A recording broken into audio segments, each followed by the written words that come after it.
আসসালামু আলাইকুম বন্ধুরা, কেমন আছেন আপনারা সবাই? আমিও আপনাদের দোয়ায় এবং আল্লাহর রহমতে ভালো আছি। আজকে রান্না করব বিফ কারি।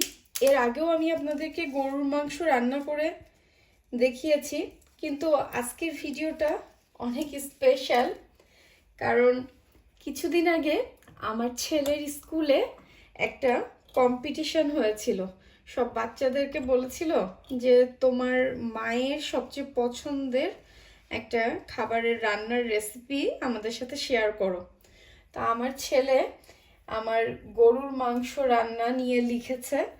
লিখে ওদের পুরো স্কুলের মধ্যে 9 জন সিলেক্ট হয়েছে। তো তার মধ্যে আমার ছেলের রেসিপিটাও সিলেক্ট হয়েছে। তা এখন ওদের স্কুল থেকে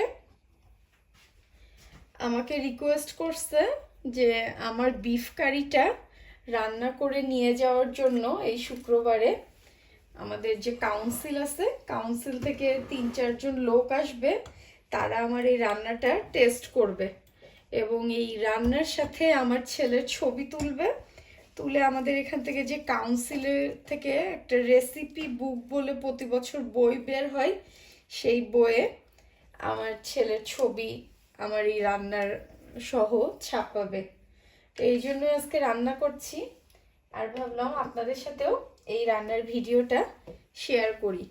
তো এখানে আমি 1 কেজি মতো গরুর মাংস নিয়ে এনেছি। এখানে আমি একদম সলিড গরুর মাংস নিয়েছি, কারণ ফরেনাররা তো আর হাড্ডি খেতে পারবে না। আর আমি মাংসটা ছোট ছোট করে কেটে নিয়েছি যাতে ওনাদের খেতে সুবিধা হয়।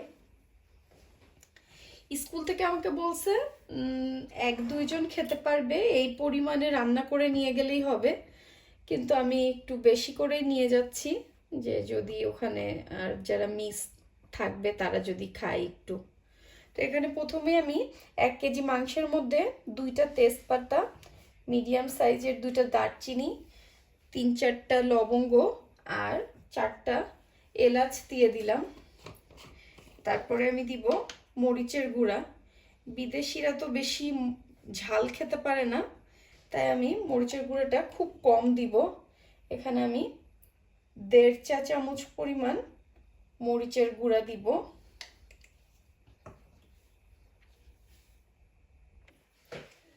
তারপর আমি দিয়ে দিব 1.5 চা চামচ পরিমাণ জিরা গুঁড়া। আমি সব মশলাই অল্প অল্প করে দিব। তারপরে দিব হলুদ 2 চা চামচ পরিমাণ। তারপরে দিয়ে দিব ধনিয়ার গুঁড়া 1 চা চামচ পরিমাণ।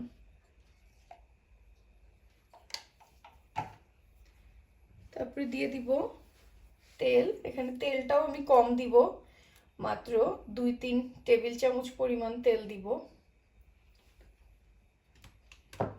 আর দিয়ে দিব লবণ। ব্রিটিশরা কিন্তু লবণও খুব কম খায়, একদম খায় না বললেই চলে, তাই আমি লবণটাও কম করে দিব।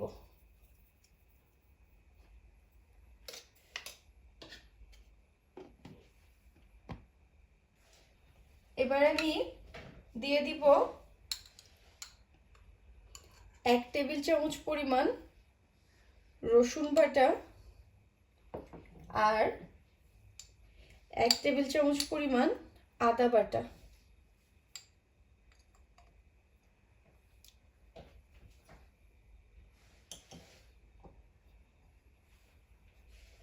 এবার দিয়ে দিব বড় 2টা পেঁয়াজ কুচি।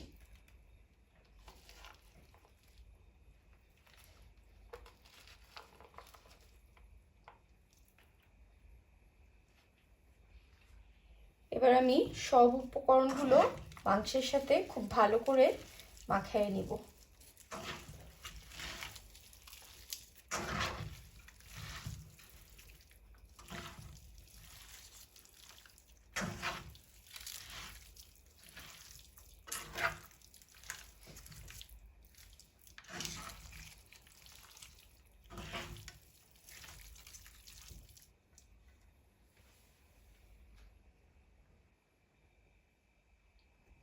আমার মাংসটা খুব ভালো করে আমি মাখায় নিয়েছি। এখন আমি এই মাংসটা 1 ঘন্টা রেখে দিব ম্যারিনেট করে। 1 ঘন্টা পর আমি মাংসটা রান্না করব, যেন মশলাগুলো মাংসের মধ্যে খুব ভালো মতো ঢুকে যায়। এজন্য আমি 1 ঘন্টা মাংসটা ম্যারিনেট করে রেখে দিব।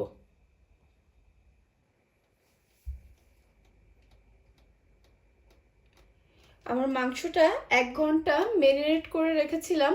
এখন আমি মিডিয়াম লো হিটে মাংসটা খুব ভালো করে কষায় নিব। এর মধ্যে আমি কোনো পানি দিব না। মাংস থেকে যে পানিটা বের হবে সেই পানিটা দিয়েই আমি মাংসটা খুব ভালো মতো কষায় নিব।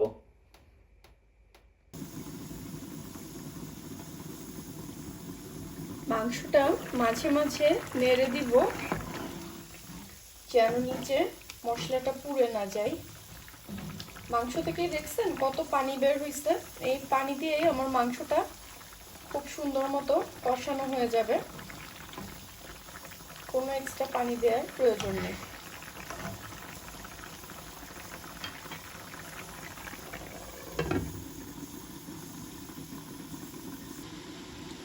আমার মাংসটা খুব ভালো মতো কষানো হয়ে গেছে।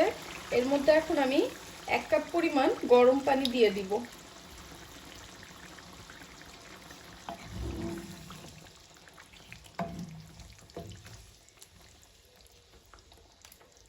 দিয়ে আমি এখন মাংসটা পুরোপুরি সিদ্ধ না হওয়া পর্যন্ত রান্না করে নিব।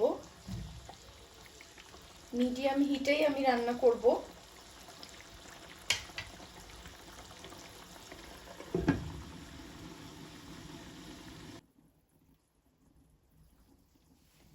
আমার মাংসটা খুব সুন্দর মতো সিদ্ধ হয়ে গেছে। ঝোলটাও একদম মাংসের গায়ে গায়ে হয়ে গেছে। আমি যেমন রাখতে চাচ্ছি, আমি বেশি ঝোল রাখবো না, এরকম একটু ভুনা ভুনা করে নিয়ে যাব। আমার রান্নাটা পুরো শেষ, এখন চুলাটা বন্ধ করে দিব।